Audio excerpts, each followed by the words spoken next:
पाठ 8 संज्ञा के विकार डिक्लेंशन ऑफ नाउन। लिंग, वचन और कारक के कारण संज्ञा शब्दों में विकार आता है, यानी रूप परिवर्तन होता है। आइए इन विकारों को समझें। लिंग, जेंडर। निम्नलिखित वाक्यों को ध्यानपूर्वक पढ़िए। प्रणव स्कूल जा रहा है। कुत्ता खड़ा है। घोड़ा दौड़ रहा है। माताजी खाना बना रही हैं। गाय दूध देती है। रिया खाना खाती है। उपर्युक्त वाक्यों में प्रणव, कुत्ता और घोड़ा शब्द पुरुष जाति के हैं तथा माताजी, गाय और रिया शब्द स्त्री जाति के हैं। लिंग का अर्थ है चिन्ह अथवा लक्षण। शब्द के जिस रूप से यह पता चले कि वह पुरुष जाति का है अथवा स्त्री जाति का, उसे लिंग कहते हैं। लिंग के भेद। हिंदी में लिंग के दो भेद हैं। लिंग, एक पुल्लिंग, दो स्त्रीलिंग। पुल्लिंग जिस शब्द से पुरुष जाति के होने का बोध होता है उसे पुल्लिंग कहते हैं, जैसे लड़का, पिता, भाई, शेर, घोड़ा, हाथी, नाना, कवि, लेखक आदि। स्त्रीलिंग जिस शब्द से स्त्री जाति के होने का बोध होता है उसे स्त्रीलिंग कहते हैं, जैसे लड़की, माता, बहन, शेरनी, घोड़ी, हथिनी, नानी, कवयित्री, लेखिका आदि।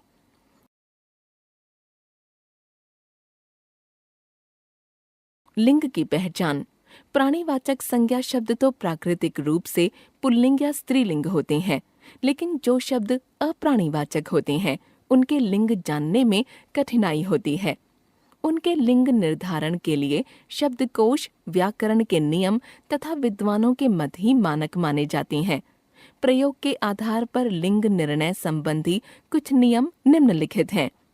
पुल्लिंग आ, आव, पा, खाना, त्व, वाला, पन, एरा, आर, दान, आवा प्रत्यय युक्त संज्ञा शब्द प्रायः पुल्लिंग होते हैं, जैसे लोटा, बहाव, बुढ़ापा, डाकखाना, देवत्व, फल वाला, बचपन, ममेरा, सुनार, कमलदान, चढ़ावा आदि।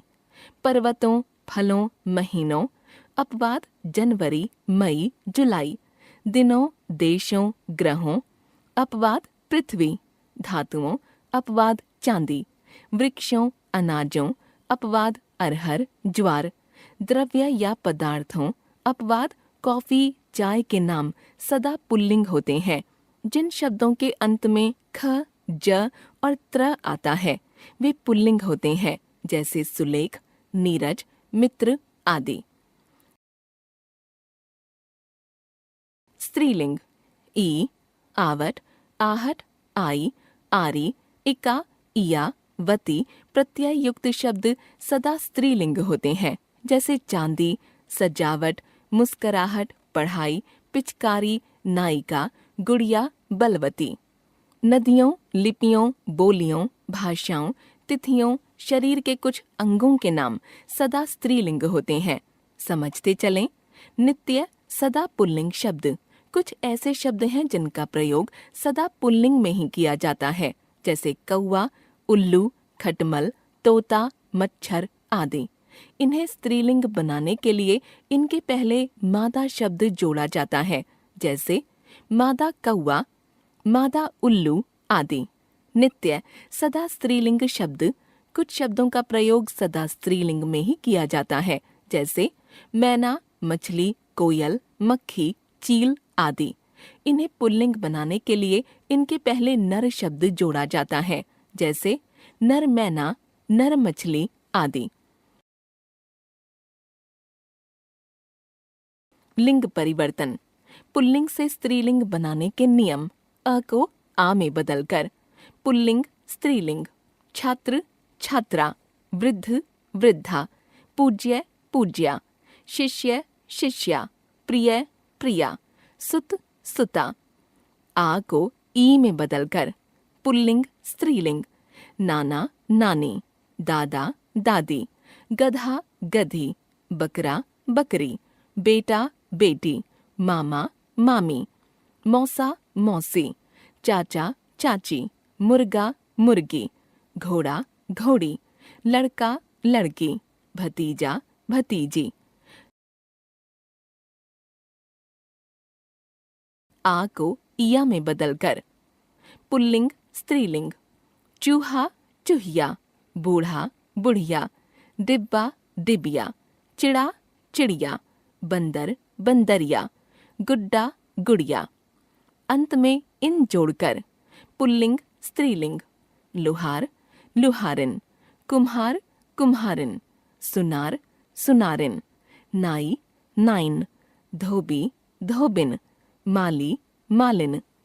अक को इका में बदलकर पुल्लिंग स्त्रीलिंग, बालक बालिका, पाठक पाठिका, लेखक लेखिका, अध्यापक अध्यापिका, नायक नायिका, गायक गायिका। अंत में आइन लगाकर पुल्लिंग स्त्रीलिंग, ठाकुर ठकुराइन, बाबू बबुआइन, चौबे चौबाइन, लाला ललाइन, पंडित पंडिताइन, हलवाई हलवाइन। अंत में आनी लगाकर पुल्लिंग स्त्रीलिंग, जेठ जेठानी, नौकर नौकरानी, देवर देवरानी, सेठ सेठानी, इंद्र इंद्राणी, क्षत्रिय क्षत्राणी। मान या वान को मति या वती में बदलकर पुल्लिंग स्त्रीलिंग, श्रीमान श्रीमती, आयुष्मान आयुष्मती, भाग्यवान भाग्यवती, बुद्धिमान बुद्धिमती, शक्तिमान शक्तिमती, गुणवान गुणवती, पुत्रवान पुत्रवती, बलवान बलवती, रूपवान रूपवती। भिन्न रूप वाले पुल्लिंग स्त्रीलिंग शब्द पिता माता, बैल गाय, बछड़ा बछिया, ससुर सास, राजा रानी, युवक युवती, बहनोई बहन, कवि कवयित्री, नर नारी, भाई भाभी, विधुर विधवा, साधु साध्वी, पुरुष स्त्री, ताऊ ताई, वीर वीरांगना। हम जान गए लिंग, शब्द के जिस रूप से उसके पुरुष या स्त्री जाति के होने का बोध हो, लिंग। पुरुष जाति का बोध कराने वाले शब्द पुल्लिंग, स्त्री जाति का बोध कराने वाले शब्द स्त्रीलिंग। सदा पुल्लिंग शब्द कौआ, भालू, चीता, मच्छर आदि। सदा स्त्रीलिंग शब्द तितली, मकड़ी, मछली आदि।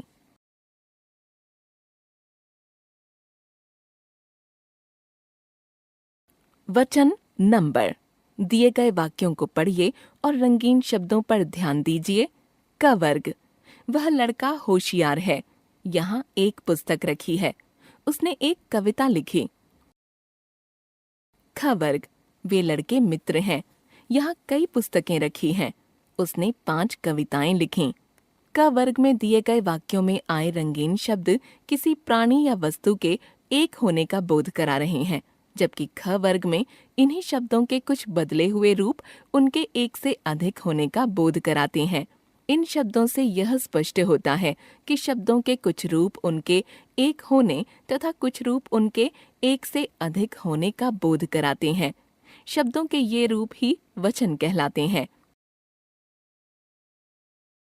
किसी शब्द के जिस रूप से उसकी संख्या एक या अनेक का बोध होता है, उसे वचन कहते हैं। वचन के भेद। वचन 2 प्रकार के होते हैं। वचन 1 एक वचन, 2 बहुवचन। एक वचन, शब्द के जिस रूप से एक वस्तु, पदार्थ या व्यक्ति का बोध होता है, उसे एक वचन कहते हैं। जैसे लड़का, नदी, पुस्तक, कुर्सी, आँख आदि।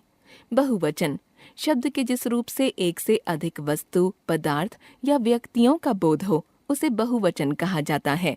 जैसे लड़के, नदियाँ, पुस्तकें, कुर्सियाँ, आँखें आदि। वचन की पहचान। वचन की पहचान मुख्य रूप से 2 प्रकार से हो सकती है। संज्ञा या सर्वनाम के रूप से। बच्चा खेल रहा है, एक वचन। बच्चे खेल रहे हैं, बहुवचन। वह जा रहा है, एक वचन। वे जा रहे हैं, बहुवचन। क्रियापदों के रूप से पक्षी उड़ रहा है, एक वचन। पक्षी उड़ रहे हैं, बहुवचन। मजदूर काम कर रहा है, एक वचन। मजदूर काम कर रहे हैं, बहुवचन।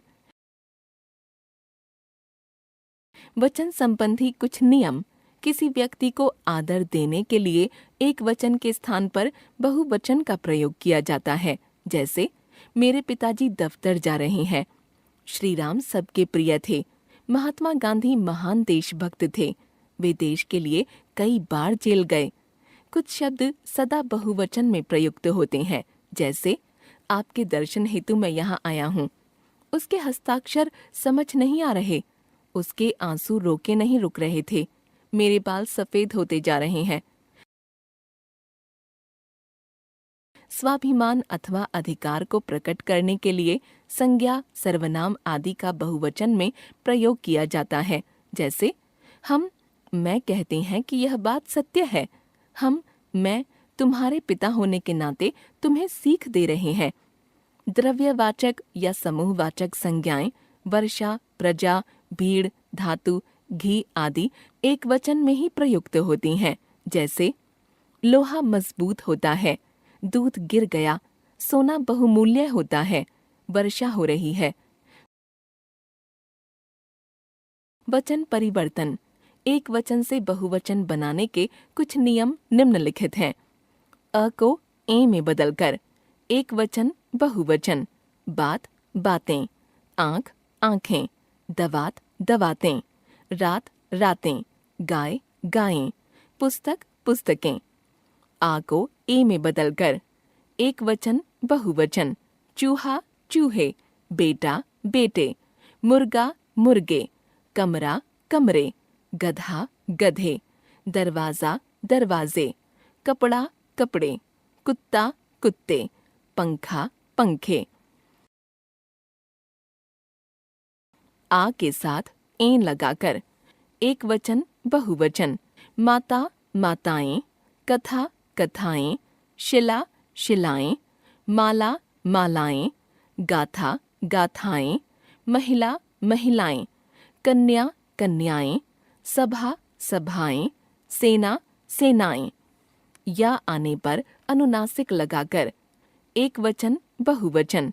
बिटिया बिटियां, गुड़िया गुड़ियां, डलिया डलियां, डिबिया डिबियां, चिड़िया चिड़ियां, लुटिया लुटियां, चूहिया चूहियां, खटिया खटियां, पुड़िया पुड़ियां। ई को ई में बदलकर या लगाना। एक वचन बहुवचन।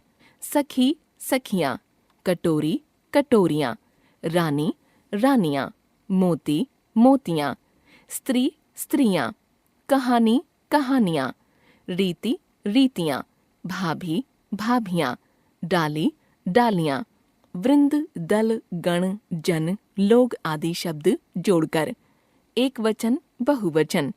विद्यार्थी विद्यार्थी गण, शिक्षक शिक्षक वर्ग, अमीर अमीर लोग, गुरु गुरुजन, अध्यापक अध्यापक वृंद, गरीब गरीब लोग, मित्र मित्र वर्ग, आप लोग, टिड्डी टिड्डी दल। हम जान गए वचन शब्द के जिस रूप से उसके एक या अनेक होने का बोध हो, वचन। वचन के दो भेद, एक वचन तथा बहुवचन। आदर प्रकट करने के लिए एक वचन के स्थान पर बहुवचन का प्रयोग।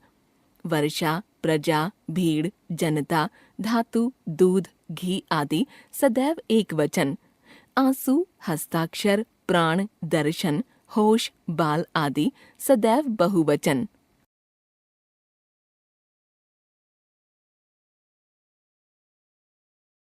कारक केस। भारत को स्वतंत्र कराने के लिए अनेक देशभक्तों ने अपने प्राणों को हंसते हंसते न्योछावर कर दिया। देशभक्तों का एक ही लक्ष्य था, भारत को अंग्रेजों से मुक्त कराना। आखिरकार 15 अगस्त 1947 को भारत स्वतंत्र हुआ और लोगों ने आजादी की हवा में सांस ली। चित्रों के साथ आए वाक्यों में को, के लिए, ने, का, की, से तथा में जैसे विशेष चिन्हों का प्रयोग हुआ है। यदि इन्हें हटा दिया जाए तो वाक्यों में प्रेषित भावों को समझना असंभव होगा।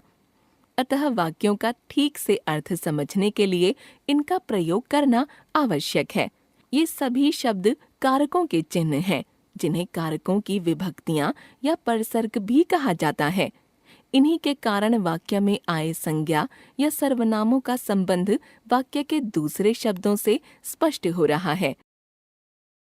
संज्ञा या सर्वनाम के जिस रूप से उसका संबंध वाक्य की क्रिया तथा दूसरे शब्दों के साथ बताया जाता है, उसे कारक कहते हैं।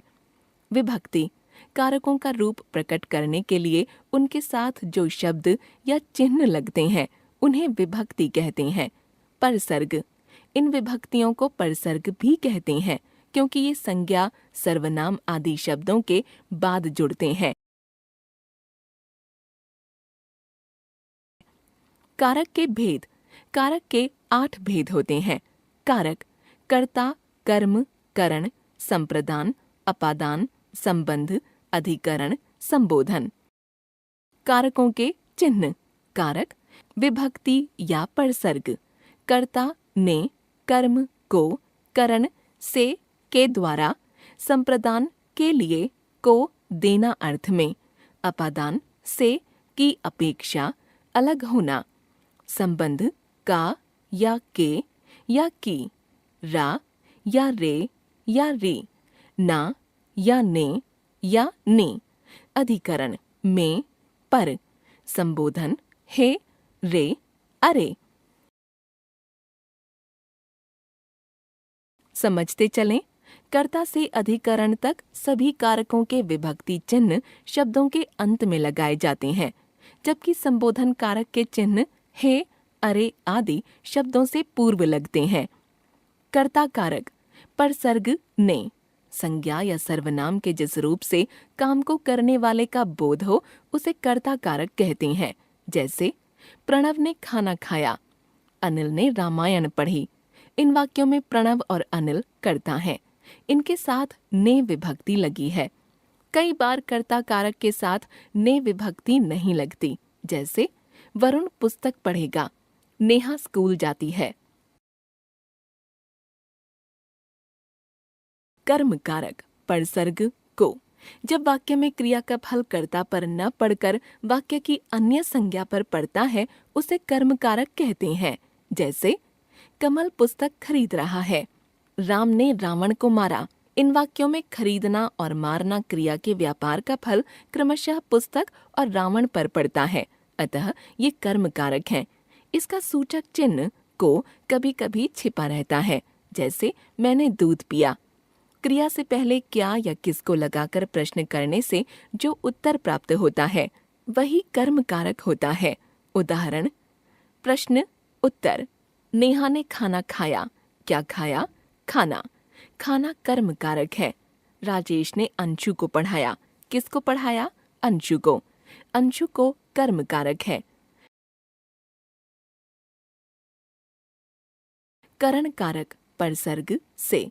करण का अर्थ होता है साधन या माध्यम।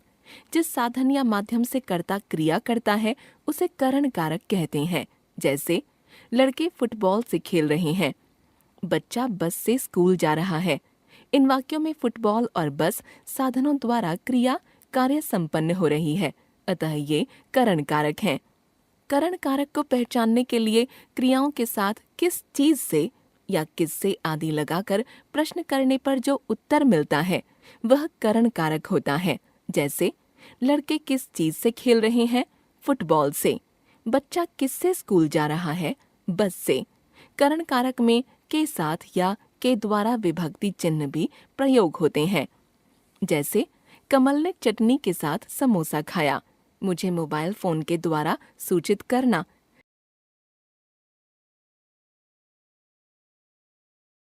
संप्रदान कारक परसर्ग को के लिए। जिसे कुछ दिया जाए या जिसके लिए कोई कार्य किया जाए, वह संप्रदान कारक कहलाता है। जैसे विमल पिताजी के लिए फल लाया। पिताजी आयुष के लिए किताब लाए। संप्रदान कारक को पहचानने के लिए क्रिया में किसके लिए तथा किसको लगाकर प्रश्न करने पर जो उत्तर प्राप्त होता है वह संप्रदान कारक होता है। जैसे विमल किसके लिए फल लाया? पिताजी के लिए। पिताजी किसके लिए किताब लाए? आयुष के लिए। इन वाक्यों में पिताजी के लिए और आयुष के लिए संप्रदान कारक हैं। समझते चलें, को विभक्ति चिन्ह का प्रयोग कर्म और संप्रदान दोनों कारकों में होता है। संप्रदान कारक में को से कुछ वस्तु देने या उपकार करने का भाव मुख्य होता है। जैसे राकेश ने रोहन को बुलाया, कर्म कारक। राकेश ने रोहन को मिठाई दी, संप्रदान कारक, देने का भाव। अपादान कारक परसर्ग से संज्ञा या सर्वनाम के जिस रूप से पृथकता, दूरी, तुलना आदि का बोध होता है उसे अपादान कारक कहते हैं। जैसे पेड़ से पत्ते गिरते हैं, बच्चा साइकिल से गिर पड़ा। अपादान कारक को पहचानने के लिए क्रिया के साथ कहाँ से लगाकर प्रश्न करने पर जो उत्तर प्राप्त होता है वह अपादान कारक होता है। जैसे पत्ते कहाँ से गिरते हैं? पेड़ से। बच्चा कहाँ से गिर पड़ा? साइकिल से। इन वाक्यों में पेड़ से और साइकिल से अपादान कारक हैं। इन वाक्यों में पत्ते का पेड़ से तथा बच्चे का साइकिल से अलग होना दिखाया गया है। समझते चलें, करण कारक और अपादान कारक दोनों का विभक्ति चिन्ह से है। यहाँ पर ध्यान रखना चाहिए कि करण कारक में से विभक्ति चिन्ह साधन के अर्थ में प्रयुक्त होता है, जबकि अपादान कारक में अलग होने के अर्थ में। जैसे मैं कलम से लिखता हूँ, साधन करण कारक। वह छत से गिर पड़ा, अलग होना, अपादान कारक। संबंध कारक परसर्ग का, के, की, रा, रे, री आदि। संज्ञा के जिस रूप से वस्तुओं और व्यक्तियों में संबंध का पता चलता है उसे संबंध कारक कहते हैं। जैसे यह आयुष का विद्यालय है, यह नेहा की गाड़ी है। संबंध कारक को पहचानने के लिए दो संज्ञाओं या सर्वनाम के साथ किसका, किसकी या किसके लगाकर प्रश्न करने से जो उत्तर मिलता है वह संबंध कारक होता है। जैसे यह किसका विद्यालय है? आयुष का। यह किसकी गाड़ी है? नेहा की। इन वाक्यों में आयुष का विद्यालय से और नेहा का गाड़ी से संबंध बताया गया है, अतः इन वाक्यों में संबंध कारक है।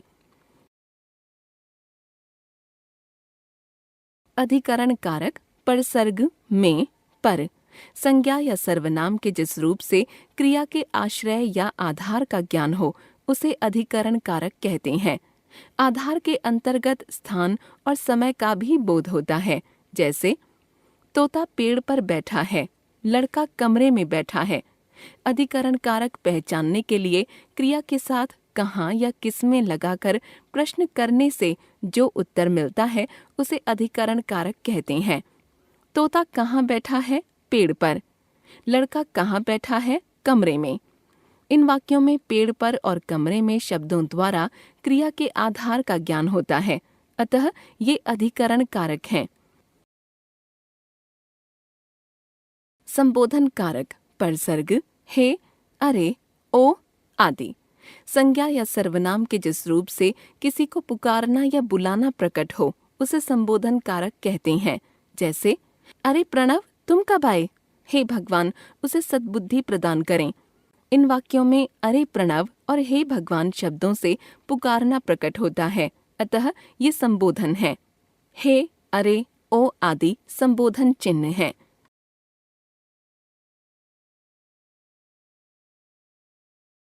हम जान गए कारक। संज्ञा या सर्वनाम के जिस रूप से उसका संबंध क्रिया से जाना जाए कारक। कारकों के संबंध प्रकट करने के लिए निश्चित किए गए चिन्ह विभक्ति चिन्ह, कारक चिन्ह या परसर्ग। क्रिया को करने वाले का भाव कर्ता कारक, जिस पर क्रिया का प्रभाव पड़े कर्म कारक। क्रिया का साधन करण कारक, जिसके लिए कोई कार्य किया जाए या कुछ दिया जाए संप्रदान कारक। अलग होने का भाव अपादान कारक। संबंध प्रकट करने का भाव संबंध कारक। क्रिया के आधार का बोध अधिकरण कारक। किसी को पुकारने का भाव संबोधन कारक।